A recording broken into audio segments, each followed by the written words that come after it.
সনাতন সম্প্রদায়ের নেতা চিন্ময় কৃষ্ণ দাসকে রাষ্ট্রদ্রোহের মামলায় গ্রেফতার এবং জামিন নামঞ্জুরের ঘটনায় দেশজুড়ে চাঞ্চল্য ছড়িয়ে পড়েছে। চট্টগ্রামের আদালত প্রাঙ্গণে চিন্ময় কৃষ্ণ দাসের অনুসারীরা একজন আইনজীবীকে নির্মমভাবে কুপিয়ে হত্যা করেছে।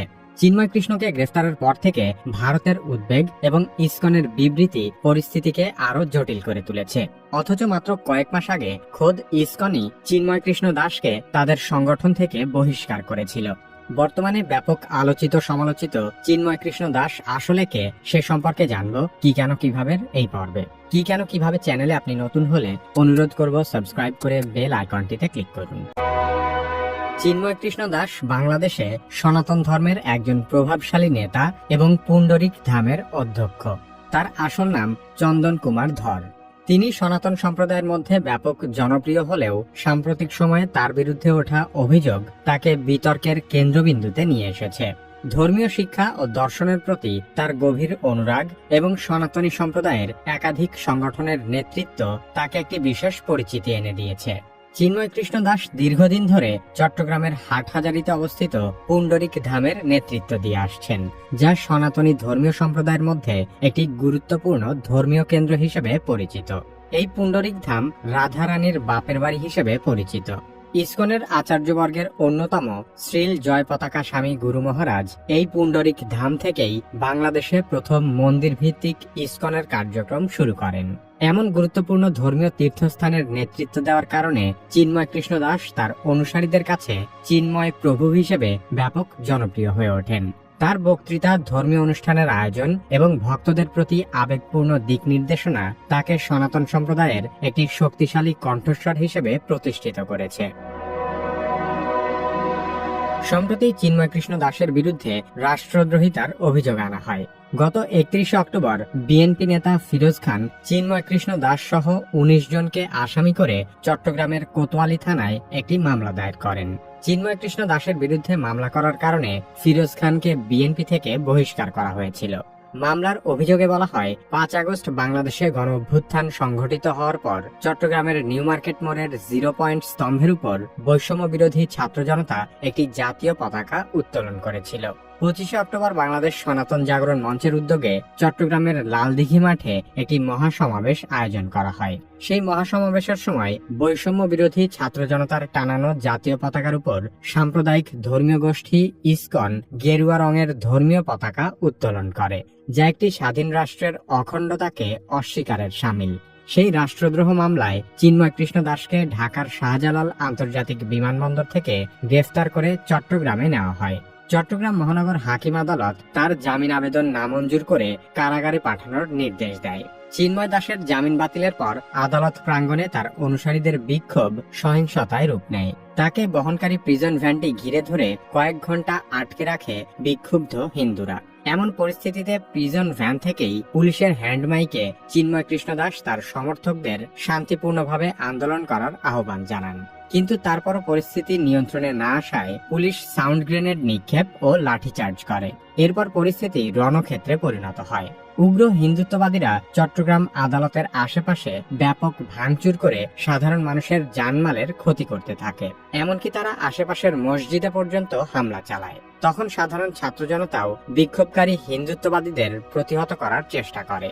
এক পর্যায়ে হিন্দু জঙ্গিরা সাইফুল ইসলাম আলিফ নামের একজন আইনজীবীকে নির্মমভাবে কুপিয়ে হত্যা করে। এছাড়াও সংঘর্ষে আরো অন্তত 20 জন আহত হয়।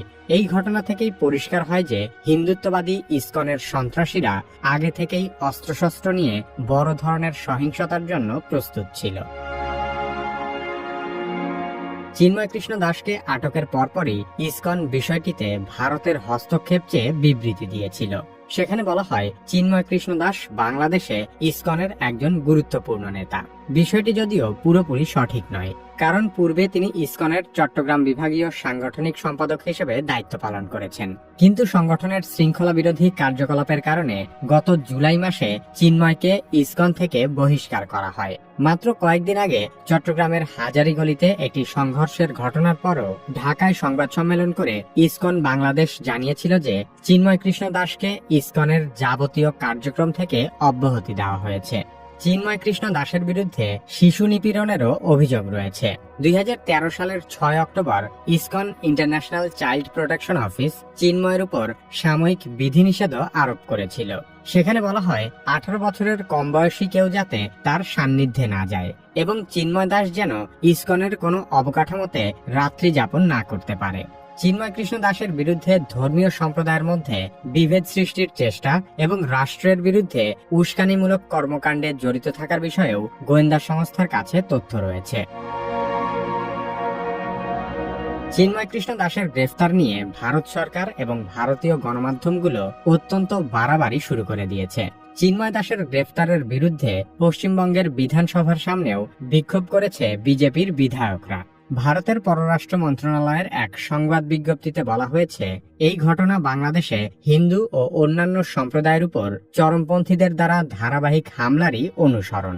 বাংলাদেশ সরকার এর বিপরীতে বলেছে, এমন অপ্রমাণিত বিবৃতি দুই প্রতিবেশী দেশের মধ্যে বন্ধুত্বপূর্ণ সম্পর্ক ও বোঝাপড়ার চেতনার পরিপন্থী।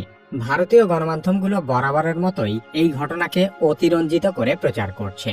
আদালতে হিন্দুত্ববাদীদের আক্রমণে একজন নিরীহ আইনজীবী খুন হওয়ার বিষয়টি পাশ কাটিয়ে তারা বাংলাদেশে হিন্দু নির্যাতনের কাল্পনিক ঘটনা প্রচার করছে। এমন কোনো ঘটনা যদি ভারতে ঘটত, একদল মুসলিম কোনো আদালত প্রাঙ্গণে একজন হিন্দু আইনজীবীকে নির্মমভাবে হত্যা করেছে, তাহলে এতক্ষণে তার প্রতিশোধ হিসেবে আরো বহু মুসলিমকে প্রাণ দিতে হতো। কিন্তু বাংলাদেশের সাম্প্রদায়িক পরিস্থিতি মোটেও অতটা ভয়াবহ নয়। বাংলাদেশে আওয়ামী লীগ সরকারের পতনে যতটা না শেখ হাসিনার ক্ষতি হয়েছে, তার চেয়েও বেশি ক্ষতি হয়েছে ভারতের। কারণ এর মধ্য দিয়ে বাংলাদেশে ভারতের একচ্ছত্র আধিপত্যের অবসান হয়েছে।